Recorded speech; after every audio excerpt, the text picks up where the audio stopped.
으로 왕 같은 제사장 첫 번째 말씀 전하도록 하겠습니다.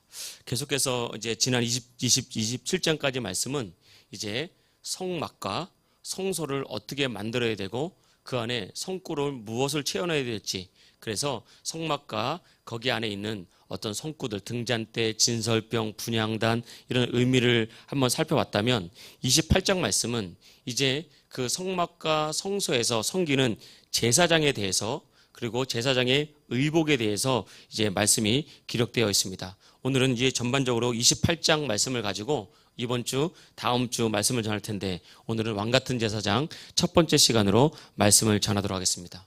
이 제사장이란 것은 이제 구약시대에 있던 직분이죠. 하나님을 섬기는 직분입니다. 우리 28장 1장 후반절 보겠습니다. 제일 끝에 보면 나를 섬기는 제사장 직분을 행하게 하되, 이 제사장은 하나님을 섬기는 직분입니다. 그리고 이 제사장 직분을 하게 하기 위해서 하나님께서는 제사장으로 섬길 사람들을 따로 구별해서 성별했습니다. 그 사람이 바로 아론이었죠. 아론을 이제 구별하고, 이제 앞으로 제사장 직분은 아론과 그의 아들들이 대대로 혈통을 따라서 맡아서 섬기게 했습니다.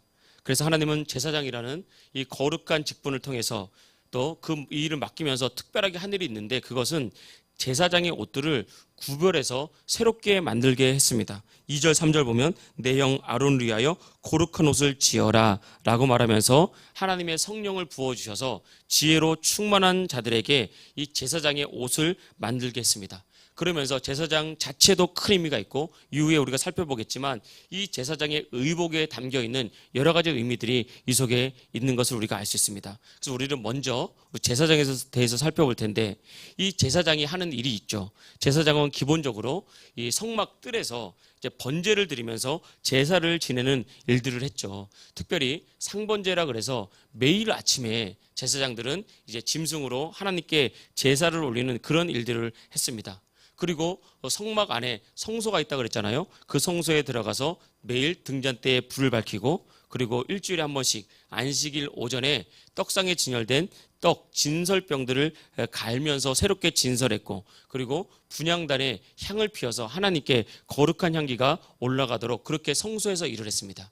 그리고 1년에 한 차례 지성소에서 일을 하는데, 1년에 단 한 번 대속죄일에, 그것도 대제사장만 이제 거룩한 피를 가지고 지성소에 들어가서 짐승의 피를 제단 뿔에 바르고 속죄소에 뿌림으로써 매년 1년에 한 번씩 이스라엘 백성들의 죄를 덮는 그런 일들을 했습니다. 이것이 제사장이 이제 성막과 성소와 지성소에서 했던 그런 사역들입니다. 이런 구체적인 사역들도 있지만, 이렇게 제사장들이 하는 일 중에 가장 핵심적이고 중요한 임무는 하나님과 이스라엘 백성들을 연결시켜주는 사역을 했다고요.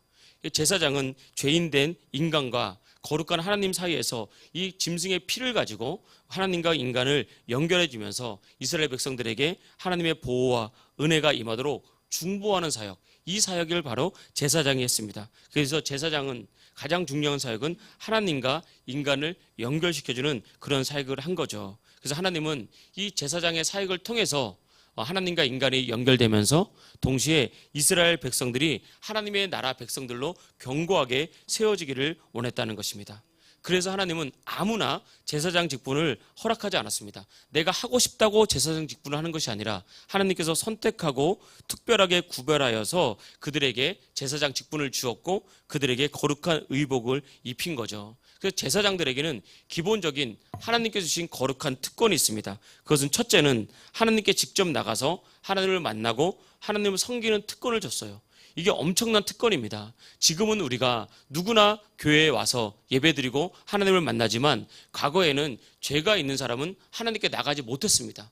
그리고 심지어 죄를 가지고 하나님께 나가면 그 자리에서 죽는 그런 일도 있었다고요. 그래서 인간은 하나님께 직접 나가지 못하고 이 제사장을 통해서만 하나님께 나갔기 때문에, 이 제사장은 이 직분을 바라볼 때 이스라엘 백성들은 정말 거룩하고 위대한 직분으로 바라봤다고요. 그래서 하나님은 제사장들에게 영적인 권위와 특권을 이렇게 부여하셔서 이스라엘의 지도자가 되게 하셨습니다.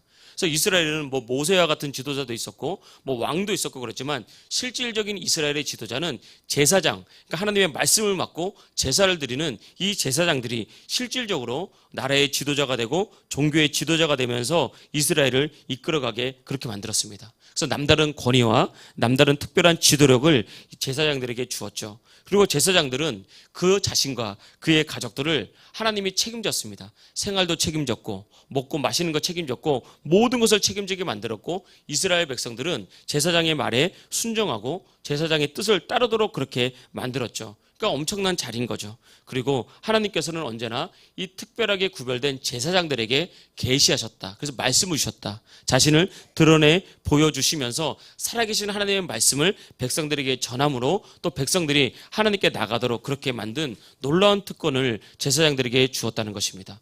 그래서 이 특권을 가진 계층이 바로 제사장 그룹이었다고요. 그래서 이 제사장 그룹이 타락하기 전에는 정말 하나님께 놀랍게 쓰임받고 축복받은 그런 사람이었습니다.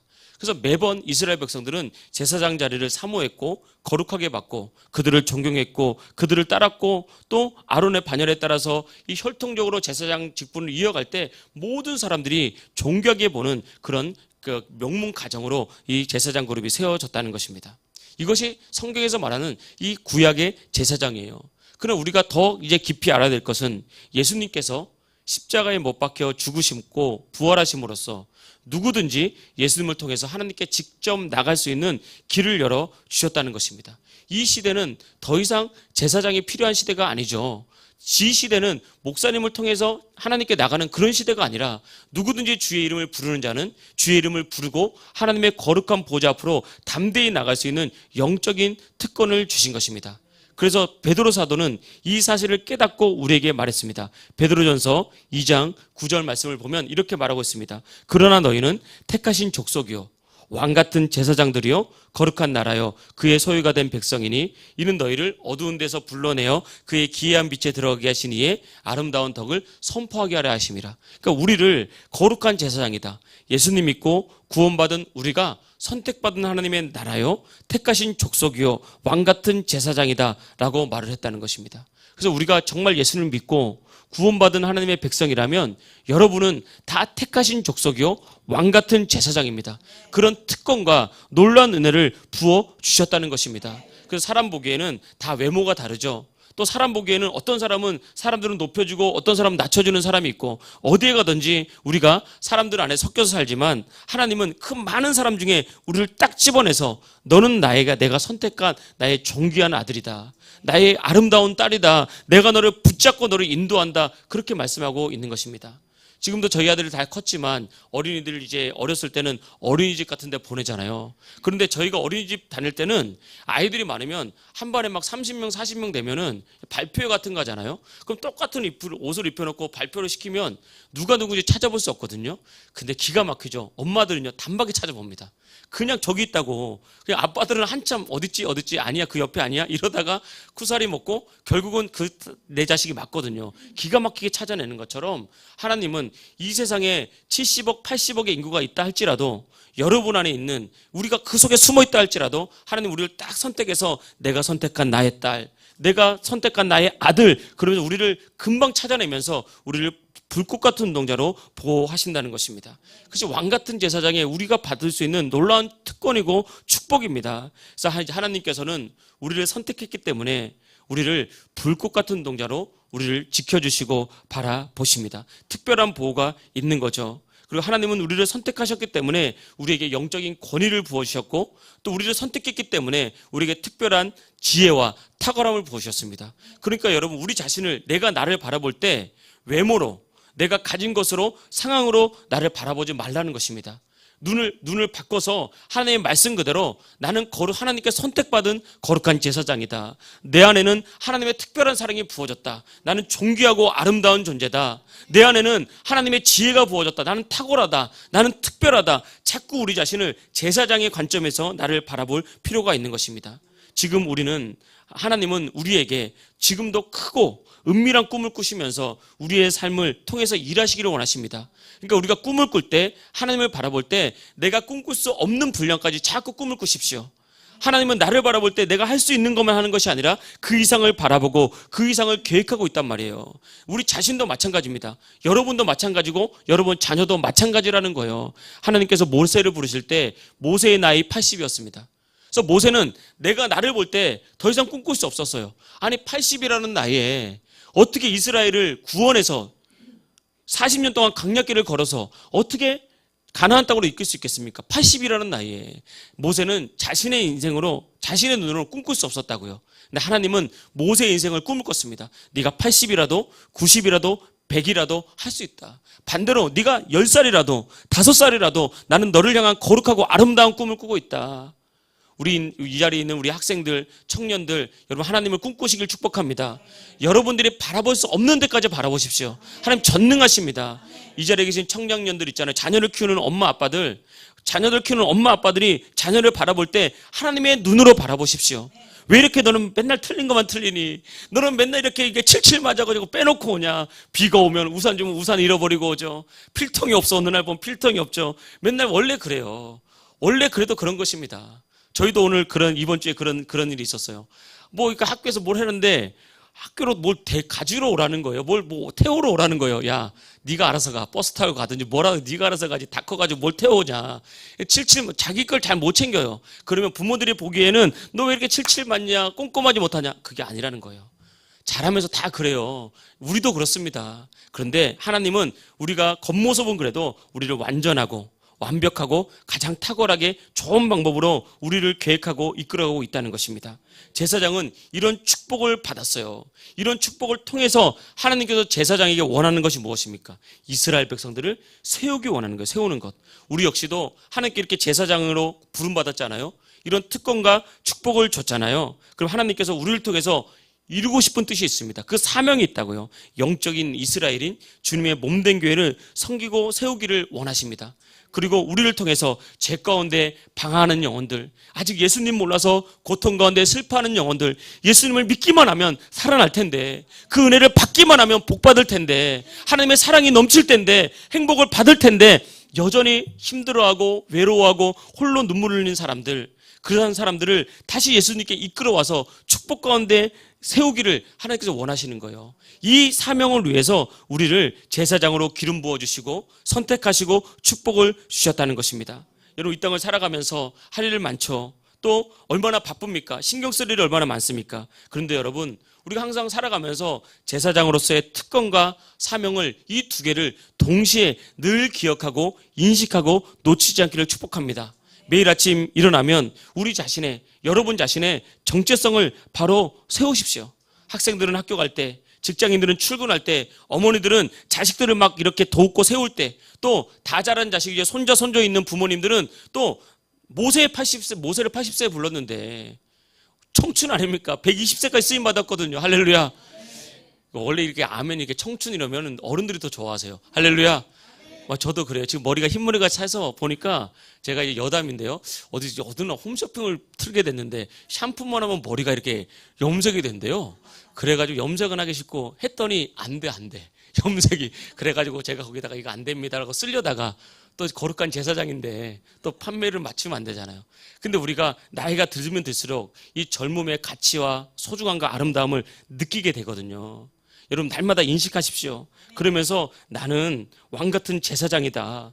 하나님은 나를 놀랍게 특별히 선택하시고 보호하신다. 놀라운 축복이 있고 나는 아름다운 존재다. 탁월한 지혜와 능력을 하나님께서 나에게 주셨다. 라고 자꾸 인식하면서 여러분 세상과 다른 방식으로 살아가야 탁월해집니다. 세상과 타협하지 말고 세상과 다른 방식인 탁월한 제사장으로 살아가십시오. 이스라엘 백성들이 바벨론의 포로로 잡혔을 때 그중에 유명한 포로가 다니엘이었잖아요. 그때 바벨론이 제국이었기 때문에 여러 나라의 식민지 포로를 잡아왔다고요. 보니까 여기에 4명이 앉아있는 우리 못난이 사형제 있잖아요. 여기 이세영, 김선웅, 또 우리 그 예찬이, 또 주영이, 이 못난이 사형제. 하나님 보시기에 아름다울 거예요. 그죠? 이 못난이 사형제 이렇게 다 불렀어요. 그래서 하나님 이제 특별히 선택받아가지고 너 이제 똘똘해 보이는데 바벨론의 교육을 시켜줄게. 그러면서 내가 너희를 탁월하게 불러줄게. 그럴 때 많은 사람들이 다 바벨론의 교육을 따라갔다고요. 바벨론의 교육을 따라갔고 바벨론 왕이 시키는 대로 했고 왕의 진미를 먹었고 우상 숭배를 할 때 다니엘은 달랐습니다. 다니엘은 세상의 방법으로 살지 않고요. 나는 왕 같은 제사장이야. 나는 하나님께 선택받은 아들이야. 나는 하나님의 방법으로 살아갈 거야. 그러면서 다른 방식, 하나님의 방식을 선택하면서 바벨론 왕의 진미를 거절하기도 하고 뜻을 세워서 마지막까지 예루살렘의 문을 열고 기도하는 그런 사람이 됐다고요. 이 다니엘이 그 중에 가장 탁월한 인생으로 높아지고 쓰임받은 인생이 됐지 않습니까? 왜 그랬습니까? 세상의 방식이 아닌, 바벨론의 방식이 아닌 하나님의 방식을 붙잡았기 때문에 그렇습니다. 여러분, 세상의 방식을 붙잡으면요, 가장 탁월해져야 그게 세상 사람이에요. 하나님의 방식을 붙잡아야, 하나님의 방법을 붙잡아야 세상을 넘어서는 탁월한 축복과 은혜가 넘치는 것입니다. 그래서 자녀를 키울 때 자녀들이 뭔가 좀 이상한 게 있잖아요. 이상한 게 아니라 탁월한 거라니까요. 자녀들이 뭔가 못 따라오는 게 있잖아요. 다른 방법이 있기 때문에 그렇습니다. 그러니까 세상의 길을 보지 말고, 세상의 방법을 보지 말고 자꾸 하나님을 바라보면서 하나님의 방식으로 자녀들을 이렇게 세우시길 축복합니다. 우리 자신을 볼 때도 마찬가지예요. 특별히 여성들이 이제 아이를 낳고 하다 보면요, 이제 팔뚝도 굵어지고 또 배도 좀 나오고 살찌면요, 보니까 누구를 보니까 슬퍼하더라고요. 그래서 보면서 이렇게 거울에 이렇게 몸도 비추고, 그래서 남자들은 거울에 전신을 비춰보질 않거든요. 뭐 머리나 이렇게 잘 됐나, 이빨에 고춧가루는 안 끼었나, 이런 것만 보는데, 여성들은 옷을 입고 난 다음에 몸을 이렇게 비춰보죠, 전신을. 그래서 여자들은 그 기본적으로 남자하고 틀리구나라고 생각을 하는데, 어느 날 보면 이제 결혼할 때 이제 신혼 때 입었던 옷이 작아지면요, 되게 섭섭해하고 더 되게 서글퍼하더라고요. 여러분, 그렇지 않습니다. 여러분, 그 살 속에 여러분의 인생이 묻어 있는 거예요. 그 아름다운 거예요. 하나님이 여러분을 가장 아름답게 보고 있고 탁월하게 보고 있음을 믿으시기 축복합니다. 그러니까 여성들도요, 아이들 다 학교 보내고 남편들 출근시키고 막 설거지할 때 내가 설거지하려고 결혼했나, 이렇게 생각하지 마십시오. 그 설거지를 통해서 여러분 자녀들이 건강하고 아름답게 자라고 있습니다. 여러분이 밥을 해주기 때문에 남편이 나가서 열심히 일하고 있어요. 그것이 없으면 남편들이 어디 가서 힘씁니까? 자녀들이 어디 가서 힘써요? 맨날 냄새나는 옷 입고 다니지 않겠습니까? 여러분의 일들이 가장 탁월한 이름을 믿고요, 여러분을 통해서 온 세상을 바꿀 인생들이 자라나고 있습니다. 이 탁월함을 가지시길 주의 이름으로 축복합니다. 이것이 왕같은 제사장의 능력이라는 것입니다. 이것이 이제 제사장의 영적인 가치고요. 오늘 두 번째, 마지막으로 말씀드리고 싶은 것은 제사장의 의복에 대해서 첫 번째 말씀드리는 건데, 이 의복을 통해서 첫 번째 드리고 싶은 메시지는, 여러분 언제나 넉넉한 마음을 품으십시오. 사람이 넉넉해야 인생을 살릴 수 있습니다. 마음이 넉넉해야 생명을 살릴 수 있어요. 마음이 넉넉하지 못하면 절대 생명을 살릴 수 없고 큰 인물 만들 수 없거든요. 그래서 예전에 이런 말이 있죠. 말이 나면 어디로? 제주도로 보내고, 사람이 나면 서울로 보내라. 이런 것이 뭐냐면, 토양이 좋아야 큰 인물이 난다는 거예요. 여러분, 우리 인생도 마찬가지입니다. 사람이 넉넉해야 인물이 나고요, 사람이 마음이 커야 진정한 인물이 나는 거예요. 제사장들은 죄인된 인간과 하나님을 연결하는 위치잖아요. 그래서 위로는 하나님의 사랑을 확신해야 됩니다, 제사장들은. 그리고 동시에 아래로는 백성들의 죄를 품고 있어야 돼요. 근데 하나님의 사랑을 확신하는 것은 그나마 괜찮아요. 얼마나 좋은 겁니까? 내가 부족해도, 내가 연약해도 하나님이 나를 품어주시니까. 그런데 아래로 백성들의 죄를 품고 있는 것은 너무너무 힘들고 어려운 일입니다. 백성들이 때로는 제사장이나 지도자를 공격하기도 하고, 오해하기도 하고, 원망하기도 하고, 불평하기도 하고, 하나님의 말씀을 엇나가기도 하고, 그때마다 그 백성들의 죄와 연약함을 품는 것은 상당히 어려운 거거든요. 그런데 백성들의 연약함을 넉넉하게 품을 수 있어야 제사장이 되는 것입니다. 그래서 하나님은 우리가 제사장의 사명을 감당할 수 있도록 넉넉한 마음을 날마다 부어주십니다. 여러분, 다 넉넉한 사람들이에요. 사실은 다 넉넉한 사람들인데, 우리가 이 땅을 살다 보니까 여러 가지 일들이나 상처나 상황 때문에 마음이 작아져서 그렇지, 사실 여러분 안에는 다 넉넉한 아름다움이 있습니다. 마치 봄 되면 꽃이 피는 것과 마찬가지예요. 나무 안에는, 그 안에는 다 새싹이 숨어 있어요, 생명이. 그리고 나무 안에는 꽃이 다 숨어 있다고요.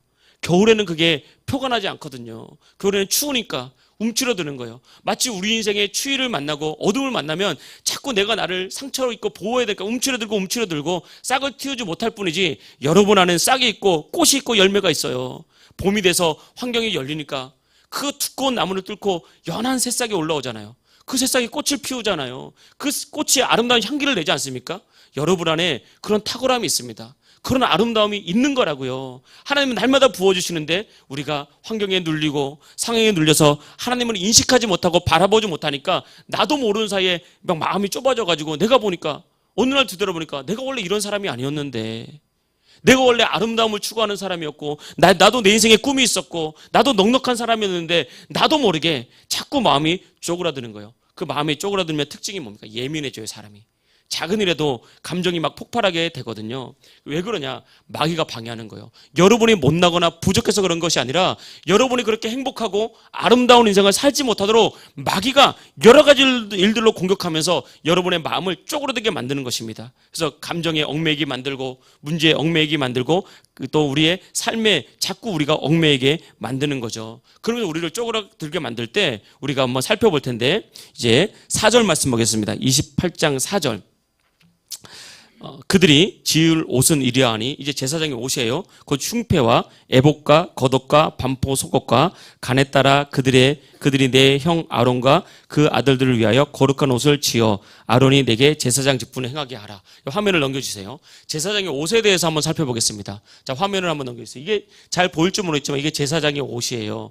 제일 아래에 흰 것이 속옷입니다. 오늘 4절 말씀 다시 보면 반포 속옷이 있잖아요. 포로 만든 흰색 속옷이에요. 그 다음에 겉옷, 파란색이 겉옷입니다. 겉옷을 만들고 그 위에 긴 조끼 같은 거 있잖아요. 마치 앞치마 같은 거. 이것은 화려하게 지었어요. 성경 말씀 5절을 보면 금실과 청색, 자색, 홍색실과 가늘게 꼰 배실로, 이 이름이 뭐냐면 에봇을 만들었다고. 제사장 입는 옷을 에봇을 딱 만들어서 입혔습니다. 그러면서 속옷, 그리고 겉옷, 이제 흰색, 파란색, 그 위에 이제 화려한 에봇, 긴 조끼 같은 형식 에봇을 입혔다고요. 그러면서 양쪽 어깨가 있잖아요. 에봇을 입는 끈이 있잖아요. 어깨끈. 이것을 이제 어깨 바지 또는 견대라고 하는데, 여기 위에 보석을 2개를 딱 달아가지고요. 6지파 이름을 새겼다고요. 6지파 28장 7절을 보겠습니다. 28장 7절. 그것에 어깨 바지 2를 달아 그 두 끝을 이어지게 하고, 8절. 에봇 위에 매는 띠는 에봇 짜는 법으로 금실과 청색, 자색, 홍색실과 가늘게 꼰 배실로 에봇에 정교하게 붙여 짤지며, 9절. 그 호마노 2개를 가져다가, 호마노라는 보석이 있거든요. 그 2개를 그 위에 이스라엘 아들들의 이름을 새기되, 그러면서 이 양쪽에 하나씩 달겠습니다. 그러니까 양쪽에 이 호마노라는 보석 가운데 이스라엘의 12아들의 이름이 적혀져 있다고요. 이스라엘이 누구죠? 이스라엘은 야곱이에요. 야곱이 이름이 바뀌어서 이스라엘이 됐고, 그 이름 그대로 이스라엘 나라가 됐거든요. 그래서 여기에 보면 이 돈에 이스라엘의 12지파가 야곱의 12아들의 이름이거든요. 그래서 여기 16명의 아들, 여기 6명의 아들의 이름을 적었다고요. 그리고 난 다음에 이것이 첫 번째 거고요. 두 번째는 어떻게 했냐면, 이렇게 가슴에 보면 이 가슴에 보석이 있죠. 가로에 3줄, 세로에 4줄. 그래서 12개의 보석이 있습니다. 이 보석을 살피면서 이 12개도 역시 이스라엘 12지파 이름을 딱 새겼다고요. 루벤 지파, 시므온 지파, 벤시, 레위 지파, 유다 지파, 이런 식으로 12개의 이름을 다 새겼다고요. 그러니까 한 사람 안에 이스라엘의 12지파의 이름이 2번이나 새겨졌어요. 이 말은 무슨 의미입니까? 이스라엘 백성 너희들, 제사장 너희들, 이스라엘 백성을 품어야 된다. 한 사람이 수백만 명을 품는 넉넉한 그릇을 가져야 된다. 그렇게 말하고 있습니다. 그래야 이스라엘 안에서 인물이 나는 거예요. 여러분, 우리 어머니들, 아버지들 마음을 크게 먹으십시오. 그래야 자녀가 인물이 됩니다. 그래야 진짜 큰 사람이 되는 거예요. 그리고 아내들이 마음을 크게 먹고요. 남편들을 영적으로 세워주고 지지해주면 남편들이 인물이 됩니다. 진짜 인물 된다니까요. 인물 되더라고요. 할렐루야. 남편도 마찬가지예요. 남편들이 마음이 넓어가지고요. 아내를 품어주고 자식들을 품어주면서 돌격 앞으로 내가 먼저 갈게, 이런 식으로 살잖아요. 생명이 살아난다니까요. 그래야 아내가 살아나고 자녀들이 살아나면서 꿈을 꾸고 비전을 품게 되는 것입니다. 이거 누가 주는 거냐? 하나님이 주시는 거예요. 사람의 노력으로 되는 게 아니라 이 말입니다. 하나님께서 은혜 주시면 이렇게 넓고 큰 마음이 되어서 인생을 살리는 놀라운 축복을 허락해 주시는 것입니다. 그래서 영혼을 품기 위해서 마음이 넉넉한 마음이 필요한데, 이 넉넉한 마음, 이걸 심리학에서는요, 자존감 높은 사람이라고 표현하는 거예요. 이게 반대는 자존감 낮은 사람이 있죠. 여러분, 우리가 자존감이 낮으면 흔히 하는 말로 인생이 움츠러들고 자신감이 없고 자신을 부정적으로 자꾸 생각하게 되는 이런 모습으로 생각하잖아요. 그거는요, 낮은 자존감의 작은 현상들에 불과합니다. 낮은 자존감의 본질적인 모습은 감정적 취약함이에요. 감정이 약해요. 예민해지거든요. 마음이 좁아져서. 그래서 항상 너무 쉽게 감정이 요동치고 흔들리는 예민한 성격을 갖게 됩니다. 그래서 그래서 자존감이 낮은 사람들, 화를 잘 내는 사람들 거의 100% 자존감이 낮아요. 짜증을 잘 내거나 또 이런 사람들 항상 그래가지고 누군가가 뭔가 얘기를 하면은 마치 내가 지적당하는 듯한 느낌을 받아요.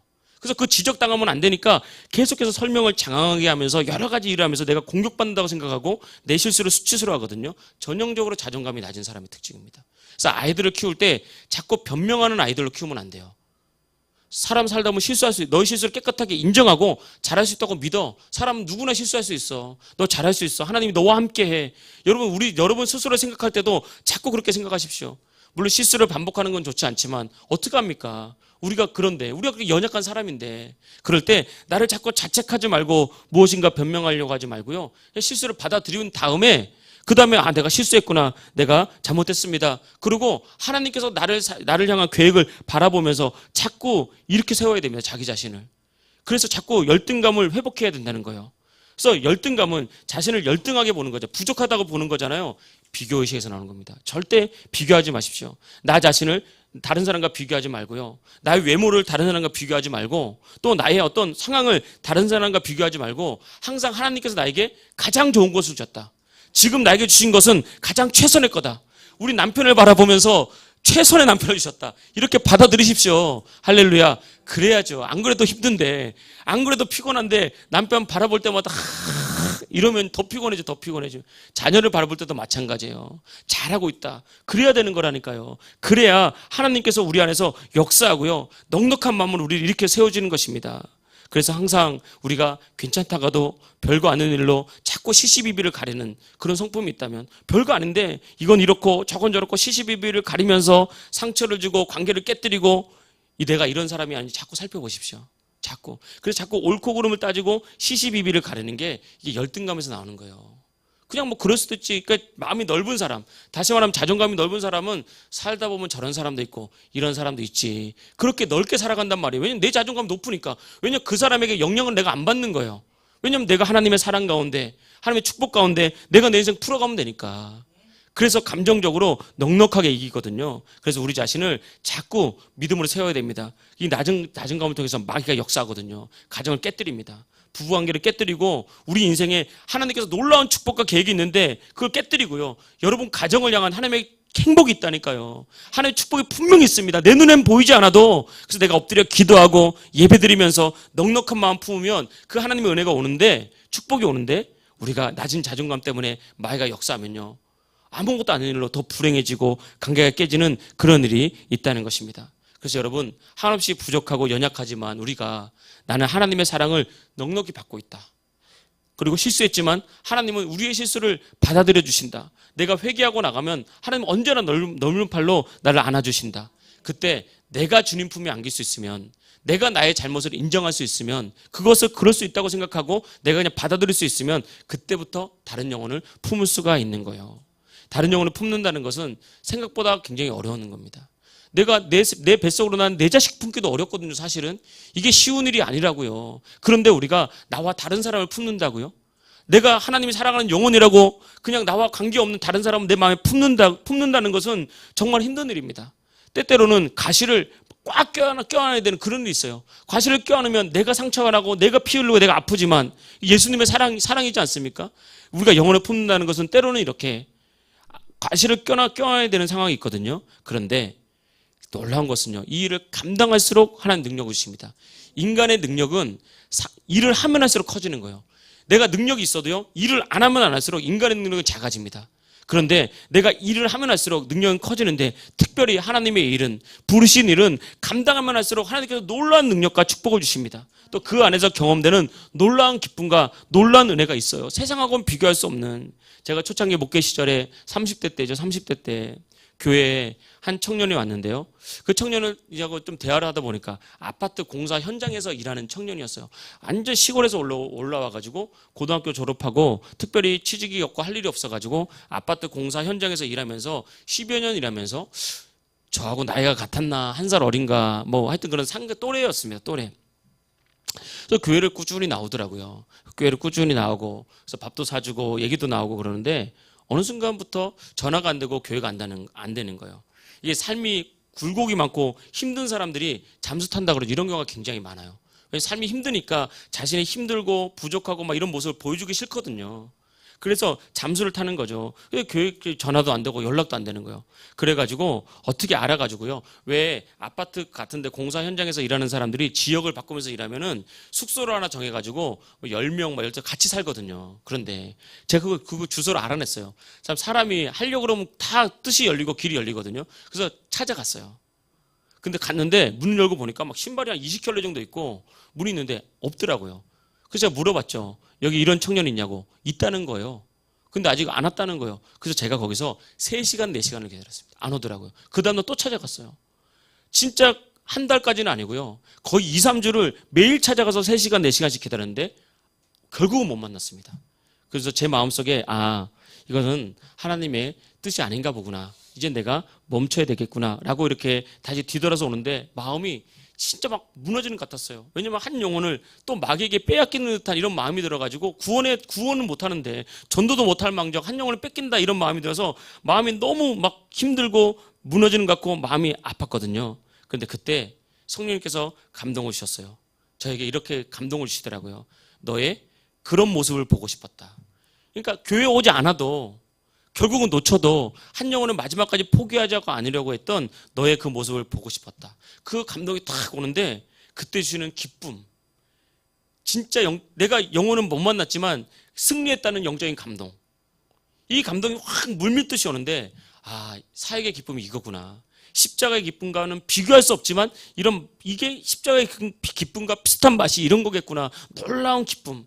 여러분 인생이라는 게 이런 거예요. 여러분 자녀를 키우거나 인생을 살아갈 때 아픔이 있죠. 힘든 게 있죠. 놓고 싶을 때가 있죠. 그럼에도 불구하고 우리가 예수님의 이름 부르면서 나에게 맡겨진 가정, 여러분 가정 하나님 뜻이 있어서 여러분에게 맡겼어요. 여러분 가정의 거룩한 영적인 제사장입니다.